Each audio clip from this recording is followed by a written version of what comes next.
Oke, halo semuanya, selamat datang di channel Gawai Anime kembali bersama admin Allen. Jadi dengan rilisnya Fate Strength Pack Whisper of Dawn, sekaligus dengan diumumkannya TV series Fate Strength Pack, yang artinya akan ada lanjutan dari Whisper of Dawn, kayaknya ya akan seru untuk membahas sekaligus mempromosikan Fate Strength Pack. Ya menurut admin, Fate Strength Pack itu lebih bagus daripada Fate Stay Night. Jadi ada beberapa alasan yang sudah admin buat kenapa Fate Strength Pack itu lebih bagus dari Fate Stay Night. Yang tentu saja ini adalah opini admin pribadi. Jadi bagi kalian yang nggak terima, ya nggak masalah. Nanti kita debat aja di kolom komentar. Dan mari kita masuk ke pembahasannya atau alasannya. Yang nomor pertama, kenapa Fate Strength Pack itu lebih bagus dari Fate Stay Night adalah serpan yang banyak tapi seimbang. Jadi Fate Strength Pack itu memiliki konsep Holy Grail War yang berbeda dengan Fuyuki, di mana ada dua Holy Grail dalam satu perang, dan setiap Holy Grail memiliki kelompok serpannya masing-masing, yang terbagi menjadi dua, yakni Fake Serpan dan True Serpan. Dan sepengetahuan admin, ada total 13 serpan yang dipanggil untuk mengikuti Holy Grail War, yakni 7 True Serpan dan 6 Fake Serpan. Kenapa yang Fake Serpan itu hanya ada 6? Karena ya Fake Serpan itu dipanggil oleh Fake Holy Grail War atau Holy Grail War palsu. Dan Fake Holy Grail War itu tidak sempurna Holy Grail War-nya Fuyuki. Jadi ya Fake Holy Grail War itu tidak bisa memanggil kelas Saber. Nah, 13 serpan ini meskipun dipanggil oleh dua Holy Grail War yang berbeda, mereka ini tetap melakukan Battle Royale seperti di Fuyuki. Jadi bukan team battle ya, seperti Great Holy Grail War yang di rumahnya itu, yang ada di Fate Apocrypha. Dan kerennya, di Fate Strength Pack ini meski serpannya banyak, tapi komposisinya itu seimbang, tidak berat sebelah. Tidak seperti Fate Stay Night yang kita semua tahu ya, secara lore kekuatan, Gilgamesh itu adalah yang terkuat. Dan secara lore juga, jika Gilgamesh serius, maka ya Gilgamesh akan auto menang. Gak akan ada serpan yang bisa mengalahkan Gilgamesh jika Gilgamesh serius. Namun di Fate Strength Pack, ada beberapa serpan yang bisa mengalahkan atau bahkan membunuh Gilgamesh. Sejauh ini ada dua serpan yang admin ketahui bisa membunuh Gilgamesh, yakni Enkidu dan True Archer. Yang identitas True Archer ini admin gak akan sebut ya, karena itu udah masuk spoiler. Nah, dengan adanya karakter yang bisa jadi counternya Gilgamesh, kita ini gak bisa mengambil sebuah teori bahwa Gilgamesh itu akan jadi pemenang Holy Grail War. Begitu juga dengan serpan yang lain yang sama-sama punya kekuatan uniknya masing-masing. Bahkan Enkidu pun yang merupakan counternya Gilgamesh punya counternya sendiri, yang di Whisper of Dawn udah dikasih lihat, yakni Fake Rider yang merupakan musuh alaminya Enkidu. Jadi meski memunculkan banyak karakter yang kuat, bahkan memunculkan Gilgamesh dan Enkidu, kita ini nggak akan bisa berteori siapa yang akan keluar jadi pemenang. Dan ini akan membuat ceritanya itu jadi nggak bisa terprediksi. Lalu kita masuk ke alasan yang kedua, yakni aturan Holy Grail War yang aneh. Jadi dalam Fate Strength Pack ini punya aturan Holy Grail War yang aneh, yang nggak sama dengan Fuyuki. Aturannya itu melenceng banget dari Fuyuki, sama kayak Great Holy Grail War di Fate Apocrypha. Namun ya lebih rumit lah. Dan rumitnya itu kayak gimana? Jadi ya pertama itu ada dua Holy Grail, yakni Fake Holy Grail dan juga True Holy Grail. Dan Fake Holy Grail itu dibuat karena ingin meniru Holy Grail-nya Fuyuki. Tapi karena nggak sempurna menirunya, maka aturan dalam Fake Holy Grail War ini tuh jadi aneh, yang dimana serpan kelas Saber itu yang merupakan kelas terkuat gak bisa dipanggil. Lalu serpan yang dipanggil oleh Fake Holy Grail juga jadi aneh dan mendapatkan label Fake Serpan, serpan yang palsu. Dan kekuatannya juga aneh-aneh. Kayak contohnya adalah Fake Rider yang punya identitas Spell Rider. Dia ini adalah Black Curse atau kutukan hitam, yang identitas aslinya itu belum admin ketahui. Tapi admin merasa bahwa Fake Rider itu adalah Black Death. Dan dari cirinya, dimana Fake Rider itu menularkan penyakit, lalu ya merupakan musuh alaminya Enkidu, yang dimana Enkidu itu sepengetahuan admin mati karena racun atau ya kutukan. Dan Fake Rider itu nggak punya tubuh humanoid. Penggambaran dia itu kayak sebuah asap.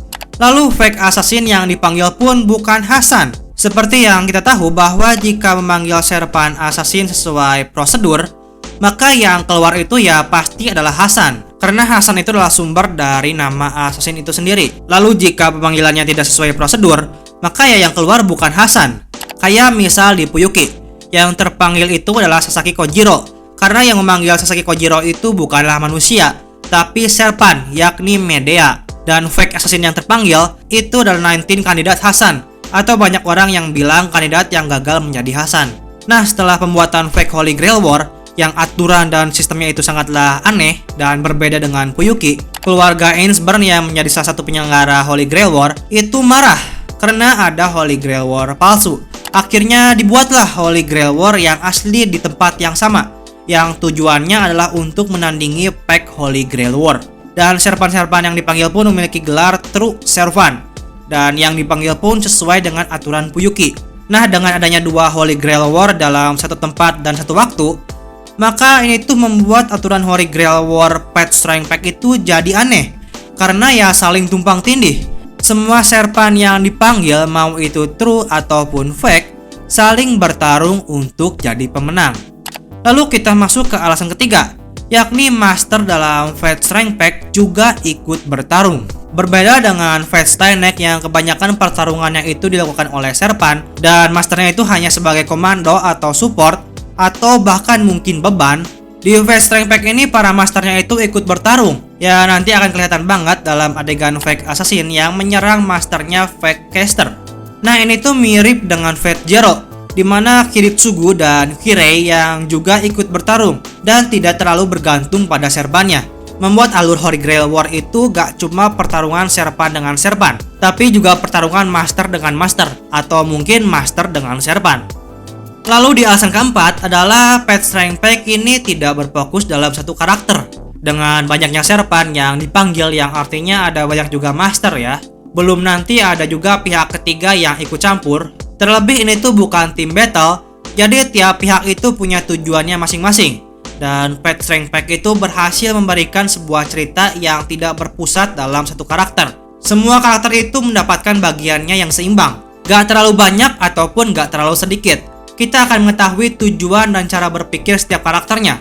Berbeda dengan Fate Stayneck yang terlalu berfokus pada karakter Shiro, dan karakter lain itu cenderung untuk dijadikan sebagai karakter rahasia, dan membuat para penonton itu kadang nggak tahu apa tujuan karakter lain. Atau ya mentok-mentok kita tahu tujuan karakter lain itu ya di akhir. Sedangkan di Fate Strength Pack, sejak awal kita ini udah dikasih tahu tujuan tiap karakternya, entah secara tersirat ataupun tersurat. Dan ya, admin suka banget lah dengan tipe cerita yang kayak gini, yang tidak berfokus dalam satu karakter. Nah, di alasan kelima, di Fate Strength Pack ini banyak serpan baru yang eksklusif hanya ada di Fate Strength Pack. Jadi para penggemar Fate pasti sadar bahwa semua serpan yang ada di setiap series Fate pasti akan muncul di FGO, atau serpan FGO yang akan muncul di seri Fate yang baru. Dan jumlahnya pun pasti banyak. Nah, sedangkan di Fate Strength Pack, serpan FGO itu hanya ada dua, yakni Gilgamesh dan Enkidu. Sisanya adalah serpan eksklusif yang hanya ada di Fate Strength Pack. Dan ini adalah hal yang bagus karena memberikan kesan misteri kepada para penonton, dimana para penonton itu ya nggak tahu kekuatan apa yang dimiliki oleh para serpan.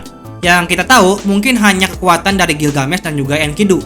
Dan dengan memberikan kesan misteri, maka itu akan membuat kita itu sebagai penonton nggak tahu apa yang akan terjadi ke depannya. Dan kita masuk ke alasan yang keenam, yang sebenarnya adalah sebuah bonus. Karena ya alasan keenam ini tuh merupakan sebuah candaan admin doang sih sebenarnya.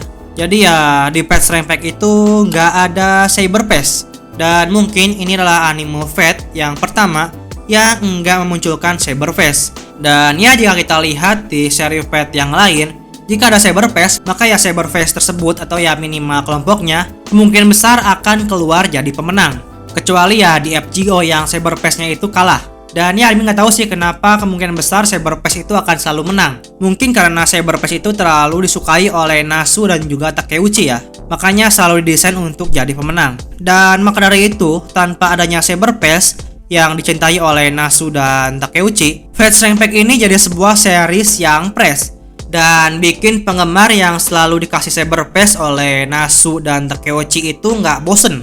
Dan ya itulah dia 5 alasan plus 1 bonus ya kenapa Fate Strength Pack itu lebih bagus dari Fate Stayneck. Dan ya penjelasan ini ya emang panjang banget ya, karena ya admin itu bawainnya sangatlah santai. Jadi ini tuh bukanlah video yang serius tapi video yang santai. Jadi jika ada dari kalian yang nggak terima, ya silahkan kalian limpahkanlah opini kalian di kolom komentar. Nanti kita diskusiin seperti biasa. Dan jika ada perkataan admin yang salah, seperti lore-nya atau aturannya yang salah, silahkan kalian koreksi. Karena ya admin itu hanya baca manga Fate Strength Pack. Dan manga Fate Strength Pack itu baru mengadaptasi awal-awal doang. Bahkan di manganya itu belum ada servan yang mati. Jadi pengetahuan admin tentang Fate Strength Pack itu masihlah dikit. Dan sampai di sini video kali ini. Video yang panjang banget dan bosenin banget ya. Jadi kalau jika kalian suka video ini, share ke teman kalian jika video ini bermanfaat.